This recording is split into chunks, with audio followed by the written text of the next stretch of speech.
Century দিয়ে কিন্তু দারুণ একটি শুরু করেছেন পারভেজ হোসেন ইমন। তার কিন্তু আন্তর্জাতিক টি-20 ফরম্যাটে ওই সেঞ্চুরিটির আগে কোনো অর্ধশতকও ছিল না। তিনি কিন্তু পাকিস্তানের বিপক্ষে 3 ম্যাচের টি-20 সিরিজে একদম শেষ ম্যাচে এসে একটি 50 পেয়েছেন।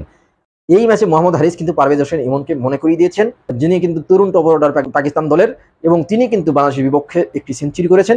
আগের 16 টি-20 ম্যাচে তার কোনো অর্ধশতকও ছিল না, সর্বোচ্চ রান ছিল 41। তিনি এদিন 46 বলে করেছেন অপরাজিত 107, 8টি 4 হাঁকিয়েছেন এবং 7টি ছক্কা হাঁকিয়েছেন।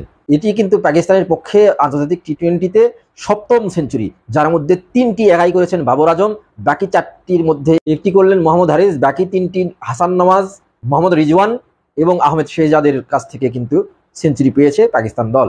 এখানে বিশেষত্ব হচ্ছে বাংলাদেশের বিপক্ষে কোনো পাকিস্তানের এটি কিন্তু দ্বিতীয় টি-20 সেঞ্চুরি।